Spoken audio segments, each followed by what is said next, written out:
Hello and नमस्ते army, आ गए आप सभी। मिन्ही जिन और हाइप की कंट्रोवर्सी काफ़ी लंबे टाइम से चल रही है।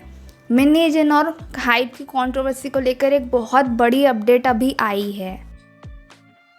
मिन्ही जिन ने सोल डिस्ट्रिक्ट कोर्ट में इंजंक्शन फाइल किया है हाइप के अगेंस्ट। मिन्ही जिन का ये कहना है कि वो वोटिंग राइट्स को रोकना चाहती है जो कि हाइप में होने वाला है शेयर होल्डर्स के बीच में, ताकि वो मिन्ही जिन को हाइप से ना निकाले। आई मीन वाओ, फर्स्ट तुमने इतना सब कुछ क्रिएट किया, सारी कंट्रोवर्सी क्रिएट की, इतना ड्रामा क्रिएट किया, हाइप को लेकर इतना कुछ बोला बिना मतलब के। बीटीएस का इससे कोई लेना देना भी नहीं था, फालतू में बीटीएस को लेकर इतनी सारी बातें की, बीटीएस के ऊपर केस करवा दिया, बीटीएस को लेकर इतनी ज़्यादा फॉल्स इन्फॉर्मेशन दी, कितना कुछ कहा, प्रेस कॉन्फ्रेंस बुलवाई, इतना सब कुछ ड्रामा क्रिएट किया।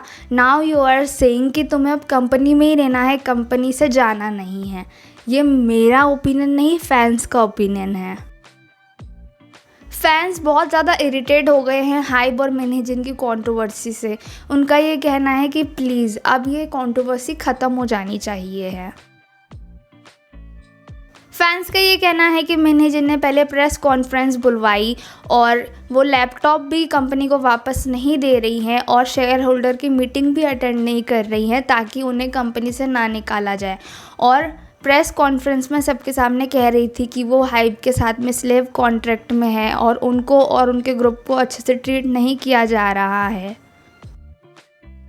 बीटीएस को लेकर इतनी सारी नेगेटिव बातें की, कोरियन मीडिया ने भी बीटीएस को लेकर इतने सारे नेगेटिव आर्टिकल्स निकाले।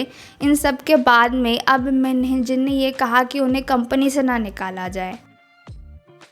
फैंस बहुत ज़्यादा नाराज़ है। फैंस का ऐसा कहना है कि शायद ये मिन्ही जिन का प्लान था, उन्हें लगा कि वो हाइप की इमेज ख़राब कर देंगे या फिर स्टॉक्स गिर जाएंगे, लेकिन ऐसा कुछ भी नहीं हुआ। इनफैक्ट पब्लिक बीटीएस के साथ में है, पब्लिक अब उन्हें हेट दे रही हैं। और कुछ फैंस ये भी कह रहे हैं कि शायद मिन्ही जिन को लग रहा है कि उनका करियर ख़त्म हो जाएगा, इस वजह से वो कंपनी से नहीं जाना चाहती हैं।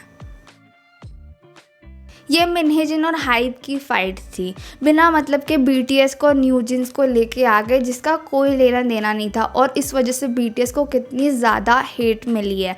बीटीएस को लेकर केस चल रहा है और कहा जा रहा है कि वो चेक करेंगे कि उनके जितने भी अवार्ड शोज़, उनको जितने भी अवार्ड्स मिले हैं, जितनी भी चार्टिंग में उनका नाम आया है, वो लीगल तरीके से है या फिर चीटिंग की है।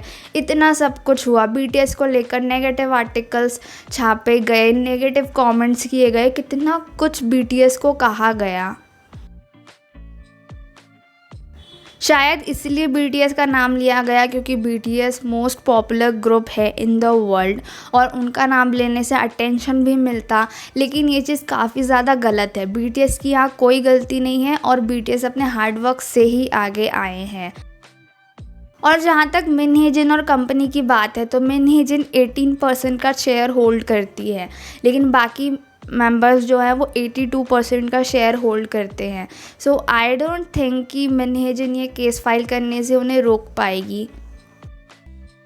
मिन्ही जिन अडोर्स की सीईओ है हाइप में, और हाइप ने पहले भी उन्हें रिज़ाइन करने के लिए कहा था क्योंकि उन्हें ऐसा लग रहा था कि मिन्ही जिन इंडिपेंडेंटली चीज़ें कर रही है। बहुत सारी इन्फॉर्मेशन भी उन्होंने लीक की है बीटीएस को लेकर और दूसरे ग्रुप को लेकर।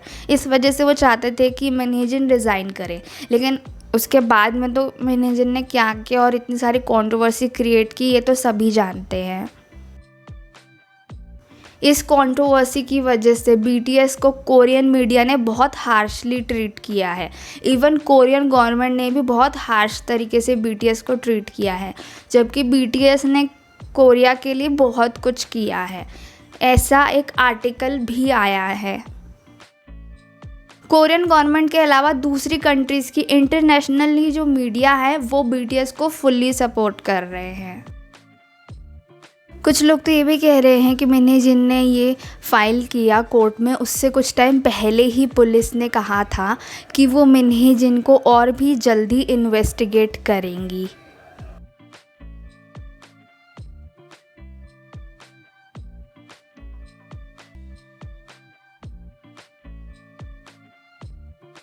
ऐसे ही अपडेट्स को जानने के लिए हमारे चैनल को सब्सक्राइब करें और वीडियो को लाइक करें।